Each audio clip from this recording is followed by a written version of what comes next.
na nilagyan ko lang siya ng mantel sa gitna. So, ayan yung guys, welcome back again sa aking YouTube channel. So, ayan guys, yung ipapakita ko ngayon sa inyo, yung i-share ko pala ngayon sa inyo is yung mga back job like sa ating dining table.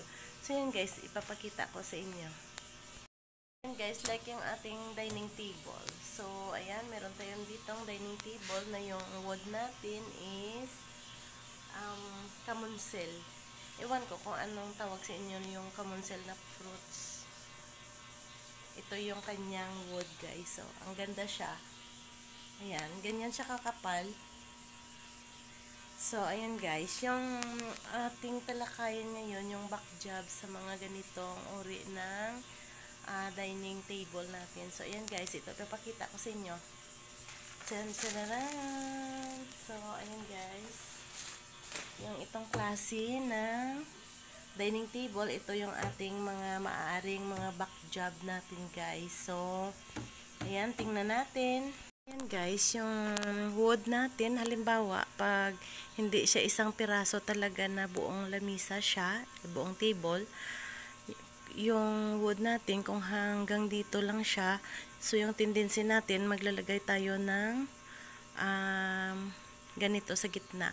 Para maidugtong yung isang piece na ganyan, para maidugtong, maggawin siyang isang table. Isang size na ganyan guys. So, ayan. Hindi talaga maiwasan guys sa ganitong mga pangyayari pag wood yung ating dining table, mayroon talaga siyang maaari talaga siyang mabitak sa gitna, lalo na pag ganito siya. So, depende naman yan guys kung meron tayong mga dry machine sa shop, pero mostly talaga guys, ayan, tingnan mo. Kahit na hindi siya nakadugtong, pag yung wood talaga ganyan siya, oh. So, ayan.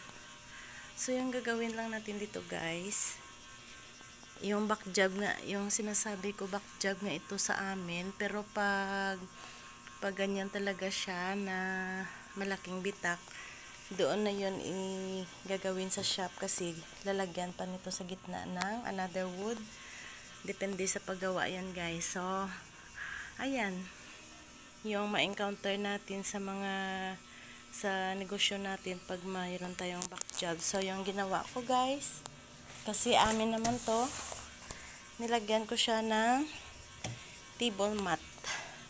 Ayan. O, diba? Tapos, ito yung mga dining chair ko.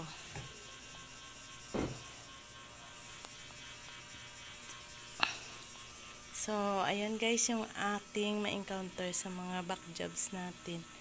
So, ayan. Ayan siya, pero ano siya, kamunsel na wood ito guys. So, ayan guys, yung aking dining table na nilagyan ko lang siya ng mantel sa gitna. So, ayan yung ating back job na maaaring back job sa mga dining table guys. Ayan, tingnan natin. So, ayan guys, sa ating dining table, hindi natin maiwasan talaga pag wood yung ating table, hindi natin siya maiwasan na wala siyang bitak sa gitna. Lalo na yung wood natin, hindi siya isang piraso. So, ang tendency guys, pag ganito lang kalaki yung yung wood natin. So, ayan guys, like yung ating dining table.